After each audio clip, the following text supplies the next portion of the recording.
Hey, ladies and gentlemen, welcome back to another video on the channel. This is going to be a podcast discussion with Tech with Scott. I have been and this is going to be a deep dive into Scott's mind real quick when it comes to creating content. I have been in such a slump when it comes to video ideas and filming, and it's weird. It's like I have the passion to do it right now. Like I really, really want to film stuff.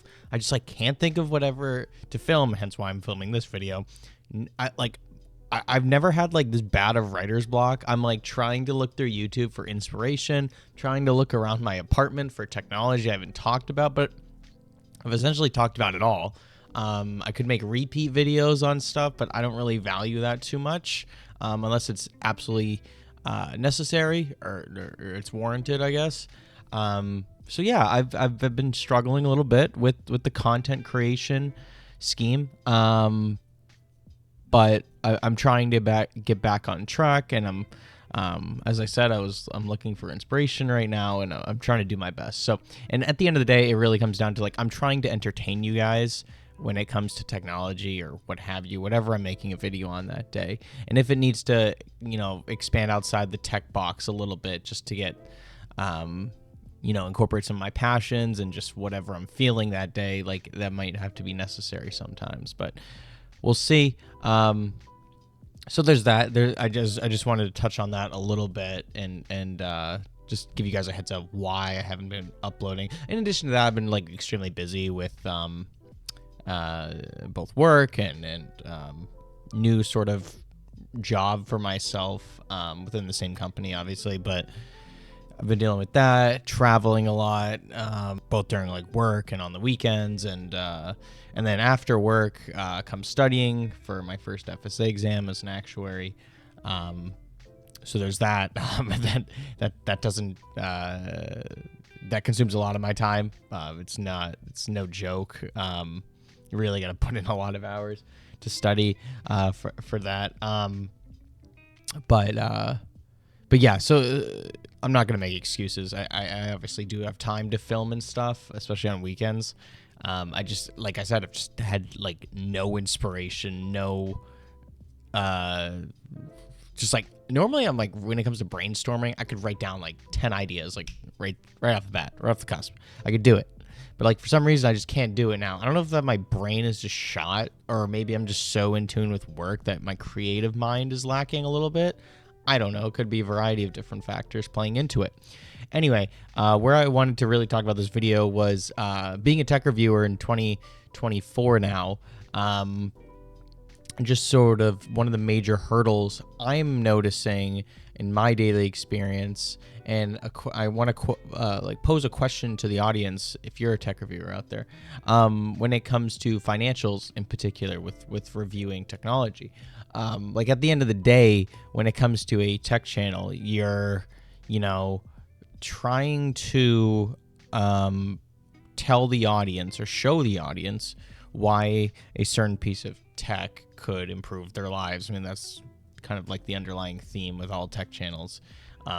You're inherently trying to improve their lives via tech, and it's up to the reviewer's job to either say yes or no to that. I'm breaking this down to its simplest form. Basically, when it comes to a product, you say, I like it, I don't like it, you should go buy it, you shouldn't go buy it, because you're ultimately trying to help the audience make better decisions in their life. This is getting kind of weird, but and so the question I have is more on the financial side of a tech reviewer. Obviously, I don't have unlimited funds to do this, and I'm still small. I started earning revenue recently off advertising off YouTube, which has helped a little bit. It could help fund some projects and stuff like that. But it's not crazy money where I'm able to just go buy the latest smartphone, past smartphones, just drop thousands of dollars. This is not realistic in today's society with how expensive everything is, and tech being one of the most expensive. I'd classify it as retail items, I guess. Obviously, if I was a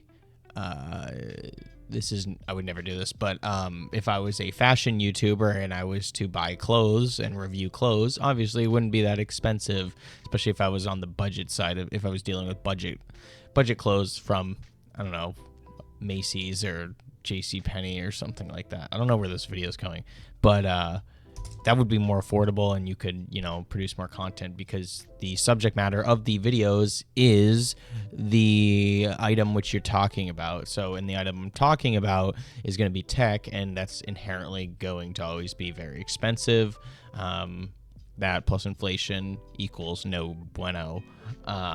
So yeah, the question I'm posing is like, hey, what do you do if you're in my situation? Because I'm generally curious about all the other YouTubers out there. What do you do in my situation where it's like, I could afford this stuff, but it'd also like destroy my bank account if I were to go out and buy this.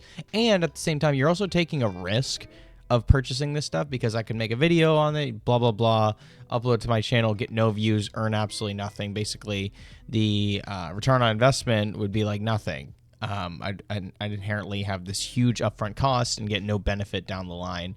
There could be a viral video and earn me thousands of dollars, and the ROI is extremely high. But you're taking a gamble on that, obviously with the YouTube algorithm. So yeah, it's a question I've been thinking about a lot, and I don't have a true answer. So I'd pose the question to the actual community, to the YouTube community, because it's an interesting one. I don't know how you solve it exactly. My best guess was like you just naturally start working with more brands, and they just send you stuff. But I haven't gotten too many offers, and I'm never going to accept an offer from a brand that gives me contingency or like specific terms to the offer or the collaboration, not cooperation. I'm never going to do anything where they tell me what to do or say in a video. I'm never going to film a video for a company that tells me I have to send them the footage and the rough draft of the video prior to me uploading to get their blessing on it. Just not who I am, not my nature, not how this YouTube channel and my past YouTube channels have ever operated. I don't do that. I don't think that's ethical at all, and it opens you up into extreme biases with the video. Changing the narrative, I don't agree with that at all. I think raw, unfiltered thoughts are the best when it comes to reviewing stuff. Anything. It's not even just technology. But yeah, like the new Vision Pro. Let's take an example for a sec. I could go buy a Vision Pro for $3,500. I could afford that right now. It wouldn't feel very good, and I probably would never use it. So in terms of my own utility, I'd be pretty small. And then the ROI, there's already been an influx of videos on YouTube about the Vision Pro right now, all the big ones.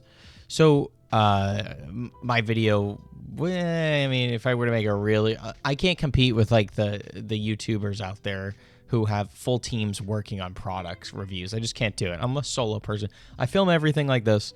I edit everything like this. I upload everything like this. I create every thumbnail. I create every description. I create all tags. I do that all by myself. I create my own schedule, which is a good thing because, I make all decisions. But they have full teams doing this, so they can, divide and conquer when it comes to work. I can't do that. I have to do everything by myself, which takes a long time. It's time consuming. And like I mentioned earlier, I have a lot of other commitments going on. And yeah, so if I were to buy this Vision Pro, I'd, take a huge loss up front. And then, I mean, like I've heard this before, you could just return items, but that's a pain in the butt. Like having to like constantly ship stuff back. Like, yes, I could, but I just don't want to do that. When it comes to like reviewing stuff for me, I tend to just review stuff that I like. I don't like just taking on more garbage and more tech. Like I have enough of it at the moment. I'm not just going to get, or just go out and buy like a gazillion, I don't know, like keyboards, for example. I only use one keyboard. For me, it's like if I were to get a new keyboard, it's because I actually want an upgrade, or my current keyboard is broken or something like that. And then that opens up opportunities to film videos and share it with you guys. So I am not just going to buy random pieces of tech, so it just sits around my apartment and collects dust. I don't think that's worth it at all. So yeah, it just seems to me it's like hard to get past this certain like level when it comes to tech review, where it's like, how do you get to the next level where brands are sending you stuff, you're earning decent money, and you can actually afford, taking those upfront hits when it comes to, just like the expenses and the costs associated with like purchasing all this stuff. Because it's, like I said, it's extremely expensive, and it's hard to, I've done this, but like it's hard to review stuff that you don't even own. Like I could make videos and talk about stuff online and news, but at the end of the day, it's like having it in hand drastically improves the quality of the video and also makes the viewer more likely to click on it and watch it all the way through. So I'm going to stop ranting. I've been speaking for 10 minutes straight. I'm going to take a pause there. And yeah, if you guys enjoyed this video, like, subscribe, hit that notification bell. I'm going to go think of other stuff to do. But in the meantime, subscribe and stay tuned for the next video on the channel, guys. Love you all to death. Tech with Scott. We're still grinding out here, and I'll see you guys next one. Peace out, everyone. Hey guys, thank you so much for watching another video on my channel. If you're interested, click over here to subscribe to the channel, and click over here for another amazing tech video review / tutorial. And yeah, thanks so much for checking out the channel. Appreciate all you guys. See you in the next video.